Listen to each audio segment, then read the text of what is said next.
Bonjour à tous et bienvenue dans cette deuxième vidéo qui concerne le sujet comment optimiser son système immunitaire.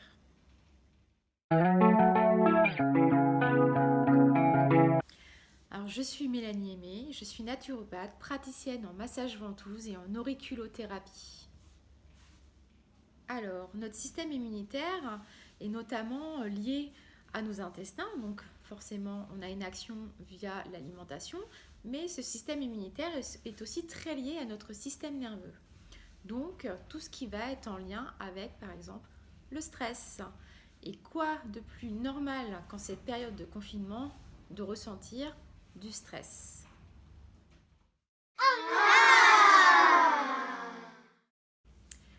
Donc comment ça se passe dans notre corps quand nous sommes impactés par un stress? Tout simplement à cause d'une petite glande dans notre cerveau au milieu qui s'appelle l'hypothalamus. C'est une glande qui est le chef d'orchestre des sécrétions hormonales de tout notre corps. Et celle-ci est très sensible au stress. Quand elle subit un stress, c'est des hormones comme cortisol, adrénaline et noradrénaline qui sont libérées. Et comme on le sait, un stress peut être nécessaire quand il y a un danger immédiat, mais le souci c'est le fait que ce stress soit répétitif. Il va avoir alors un impact négatif sur notre santé et des conséquences sur aussi notre esprit et notre corps, et notamment sur le système immunitaire. Alors les hormones que je viens de vous citer juste avant, donc cortisol et adrénaline et noradrénaline, vont induire des variations sur le plan physique, comme de la fatigue, l'augmentation du rythme cardiaque, l'augmentation de la tension artérielle, le ralentissement de notre système digestif et donc une baisse aussi du système immunitaire. Sur le plan comportemental, le stress va plutôt nous rendre agressifs ou à l'inverse plutôt en comportement d'inhibition. Nos émotions vont alors varier et passer de la colère à l'anxiété, à la peur. Un des impacts aussi principaux du stress, c'est l'augmentation de la faim et notamment l'appétence pour les choses sucrées. Donc attention aussi à ça. Alors, quelles sont les idées que je vais pouvoir vous transmettre pour vous aider à mieux gérer vos émotions et tout ce stress que nous sommes en train de vivre avec le confinement? Premièrement, je vous inviterai peut-être à vous diriger vers les respirations. Effectivement, les techniques respiratoires sont idéales pour nous détendre et nous permettre d'arrêter la petite roue mentale qui est en permanence en action. Alors, pour les débutants, allez voir ma première vidéo sur les 2 techniques respiratoires simples et efficaces anti-stress. Vous aurez toutes les explications nécessaires pour mettre en place 2 respirations assez faciles. Et pour les plus confirmés, ceux qui savent déjà un petit peu faire des respirations, je vous invite peut-être à vous diriger plus sur la respiration alternée ou sur de la cohérence cardiaque. Il existe à aujourd'hui plein de petites applications ou des tutos sur YouTube où vous pourrez être guidé pour faire ces exercices. Je mettrai certainement en lien dans la description quelques sites ou des applications que vous pourrez retrouver pour vous aider. Après, pourquoi ne pas essayer aussi tout simplement la méditation? Effectivement, dans le même style que les respirations, vous avez pas mal de guidances sur YouTube ou d'applications pour vous aider. Et si ça ne vous tente pas forcément plus que ça, peut-être juste simplement vous asseoir, être assis en conscience et fermer les yeux et observer votre respiration, observer votre inspiration et votre expiration. Ça sera déjà un bon début aussi. Ensuite, vous pouvez aussi vous diriger vers de la sophrologie. Pareil, en ce moment, plein de thérapeutes mettent en ligne des vidéos ou des podcasts, par exemple, pour vous faire des séances de sophrologie gratuites.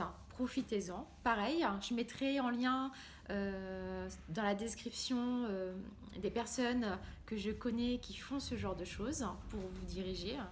Moi, en tant que naturopathe, forcément, je vais vous guider sur le choix peut-être de certaines plantes ou de certaines huiles essentielles, voire de fleurs de bac pour mieux maîtriser vos émotions. Alors, pour les fleurs de bac, là, en dehors d'une consultation, il est difficile pour moi de vous dire de prendre telle ou telle fleur. Je vous dirigerai tout simplement vers peut-être le rescue, donc le remède de secours. Alors soit en spray buccal, soit en compte-gouttes, soit aussi quelque chose qui est assez efficace, la crème de secours à appliquer sur soi, par exemple sur les plexus. Donc du bas du plexus solaire jusqu'en haut de la gorge.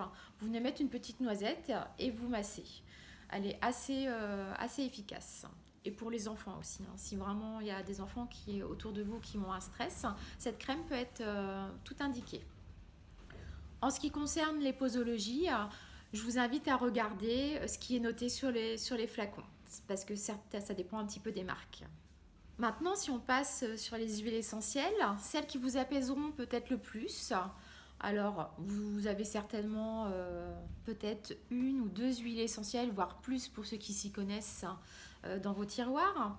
Alors, peut-être voir avec de l'ylang-ylang, du petit grain bigarade, la mandarine aussi, est spéciale pour tous ceux qui sont un petit peu anxieux.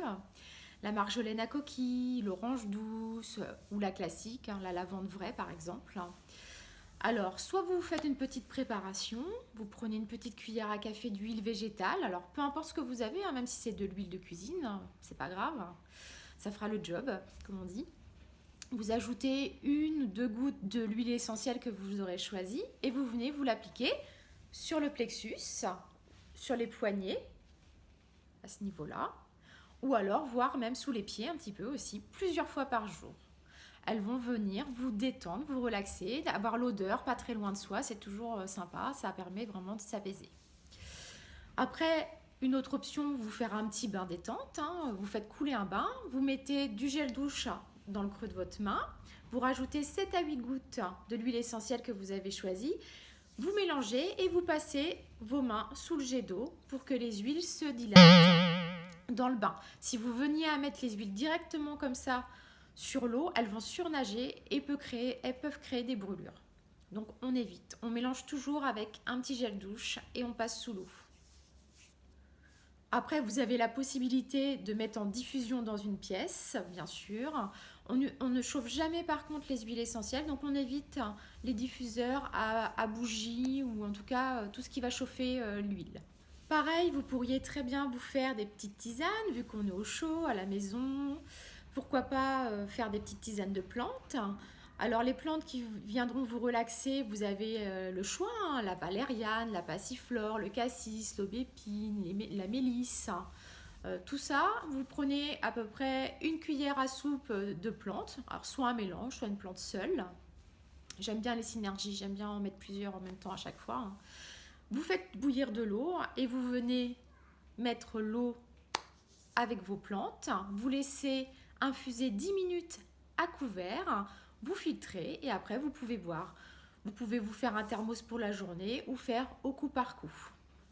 Et pour terminer encore avec la série des plantes, vous pouvez vous complémenter avec des extraits de plantes secs, donc en gélule, pourquoi pas, ou en teinture mère. Et vous dirigez peut-être vers des plantes adaptogènes, c'est-à-dire qu'elles vont nous aider à nous habituer à une situation stressante. Alors elles mettent un petit moment quand même à agir, donc on peut pallier en attendant avec les huiles essentielles, les fleurs de bac par exemple, et les techniques de respiration. Et puis au bout d'un petit moment, en fait, elles vont vous aider à passer le cap, comme on dit, à vous adapter. Alors, quelles plantes peuvent vous aider comme ça à vous adapter? Vous avez la rhodiola, la ashwagandha, le leutérocoque, qui sont des plantes tout indiquées. Alors pareil, pour les posologies, je vous invite à regarder en fonction du fournisseur, en fonction de la marque que vous aurez prise. Je terminerai ces conseils sur comment optimiser votre système immunitaire par une technique principale en naturopathie, l'exercice physique. Effectivement, l'exercice physique va vous aider à vous maintenir, notamment au niveau du moral. Pourquoi? Parce que quand on fait du sport ou quand on pratique une activité, en tout cas, nous libérons des hormones comme l'ocytocine, l'endorphine, qui sont un petit peu les hormones du bonheur. Donc, je vous invite à bouger, à danser, à faire des challenges avec vos amis, votre famille, à la maison, dans le jardin, selon votre habitation, bien évidemment. Mais en tout cas, tout ça vous aidera à tenir le coup. Donc vous avez maintenant plein de clés pour pouvoir optimiser votre système immunitaire et notamment en lien avec la gestion de vos émotions et de votre stress. Si la vidéo vous a plu, mettez un petit pouce bleu. Partagez-la également à vos amis pour transmettre tous ces conseils. Et abonnez-vous si vous souhaitez recevoir mes prochaines vidéos. À bientôt, bye!